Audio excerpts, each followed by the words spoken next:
I've been getting back into YouTube, going on YouTube a lot to pick up some tips. And one of the people that I've been looking at in detail is Ali Abdaal. He's a very successful YouTuber, talks about productivity and well, all sorts of things really. I was interested to find among his videos one that he's done on public speaking, which is kind of my territory. So I thought I would have a look and see what he had to say, and then maybe I'll offer my take on it. The first tip is get out of your own head. Now, I think this is a really good tip. I mean, there's clearly a reason why it's up front as the first one. It is really, really important. When I work with people, we talk about focus. It needs to be on the listeners and what the listeners need. What listeners need from you are actually really basic. They need you to speak at a pace that's comfortable for them. They need you to speak in a way that makes it really clear what they need to hear. They need to know what's valuable about what it is you have to say. Put aside your own neuroses, your own worries about yourself and how you're doing, and think about what have these people come here to listen to me talk about, and what do they need from me. Tip number 2 is to speak through a smile. Now, this is quite a good tip, I think, but it largely depends on what you're talking about. And in Ali's videos, he's usually talking about something really upbeat and really sort of fun and potentially interesting, but in a fun way. So if he goes through speaking through a smile and has that extra energy, it's absolutely appropriate to the material he's talking about. But it may be that you're public speaking on subjects where, even though people like to hear energy, there's something not quite right about you having this. Hi guys, so I'm here to talk to you about dental root canal, planning for the future when your parents die. We're going to talk about how to manage your depression. Okay, it may not fit to speak through a smile literally, but he's got a really good point here because he's talking about energy, really. When you're actively inviting people to engage with you, you need a little bit more physical engagement, and that often comes through in your facial expressions. You need to keep your face and your body active.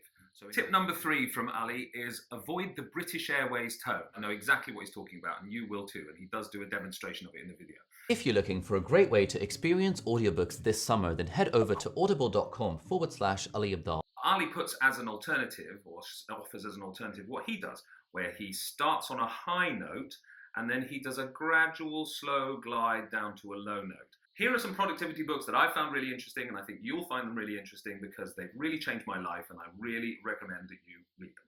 That's great. It works for Ali. I mean, clearly, he's got nearly 3 million subscribers. He's hit upon something that really, really works. There's a potential for that long, slow glide from high to low to become like a shopping list. I've got to get eggs, and I've got to get milk, and I've got to buy like washing up liquid, and we need to get kitchen roll, and we need to get bin bags, I think. And what that tone does is it sort of, because you're talking about something tedious, it makes it sound tedious. Now, of course, Ali doesn't make what he's talking about sound tedious. I would say that we need something that's a bit like the British Airways tone, but not artificial and robotic.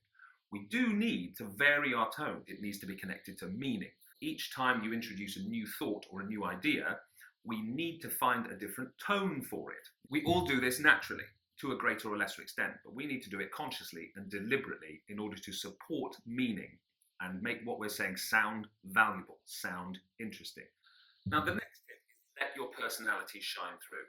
And I find this a tricky one because it's hard to put your finger on what that actually means. It's kind of like being told to relax. It's very easy to say to someone, just relax and be yourself. But then you're there thinking, what does that even mean? Especially if you're nervous, especially if you've got a lot riding on this presentation or this speech, or you've got a lot of material to try and master. And then part of this tip, he does sort of talk about how what people have come to see, what they want is a personality. They want a real human being, and they want a bit of banter, and they want a bit of jokes, and they want a bit of levity. Depends, doesn't it? I mean, some people maybe think of conferences or presentations as like a boring but necessary part of their job. And so when they go and they listen to someone giving a speech, they're like, oh, thank God, a few brief moments of fun in this otherwise tedious thing that I'm doing. But I think it's possibly a bit risky to just assume that whatever audience you're talking to, they're going to want kind of bants and jokes. What I would say is this maxim, which is invent nothing and deny nothing. It's a kind of a different way of saying be present in the moment. So, for example, if you make a mistake, you can absolutely, and you should absolutely, find a way to acknowledge that that's happening. I had a really good point to make. but I can't bring it to mind at this moment. I'll move on and I'm sure it'll come back to me. Sorry, there's something wrong with my tech here. I've no idea what's happening. Now, what you would see if my PowerPoint presentation was working is an amazing graph that shows those moments, if you own them rather than pretending they're not happening. Oh, everyone can see me and they're watching me lose my place. That's when it starts to feel weird and artificial. So if you can be present in the moment and not too apologetic, and then I think your personality, your realness as a person will come through and you won't seem like a stiff sort of robot who's in speech mode. And the next tip, add banter, humor, and stories. Now, again, I think if that feels right, and if you know your audience, then, I mean, by all means, go for it.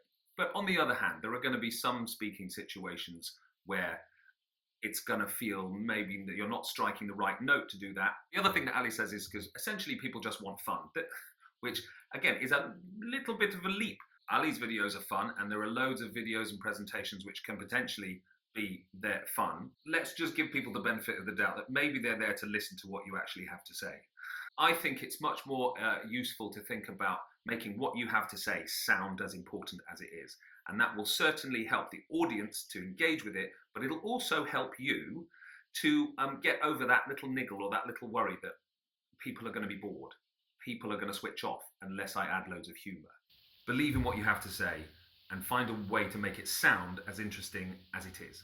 The next tip is don't read from a script, and this is absolutely bang on the money. You are not an actor. What an actor does is an actor takes a script and finds a way to make it sound like a real person talking. You shouldn't feel that that is what public speaking is about, acting. Leave acting to the actors. You want to communicate. And there are lots of techniques that you can use to get out of that habit of scripting your material and just reading it out.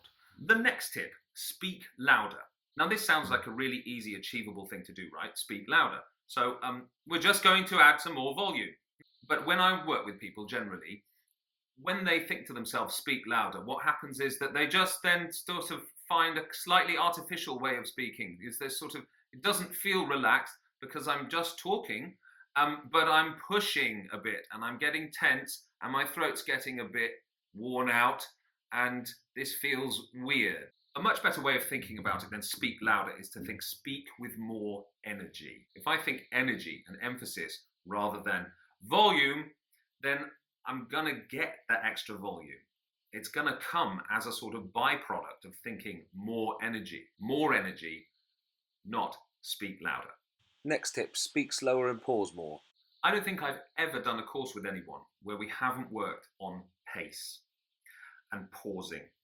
Now, I say pace and pausing because that is what I always tell people they should be thinking about, not speak slowly. What happens when we tell ourselves to speak slowly is that something happens to the level of energy that we use. And we tend to start speaking in a way it's a bit more like this. It's just becoming a bit boring.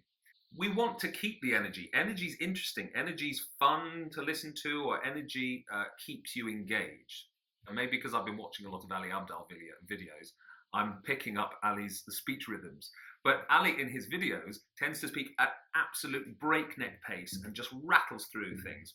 But the thing is that, of course, he's speaking to people on YouTube. And there you are, watching on YouTube. And, of course, if someone's speaking very quickly and you can't quite follow it, you can pause it. You can go back. You can listen to it again. You can pause it. You can go back. You can listen to it again.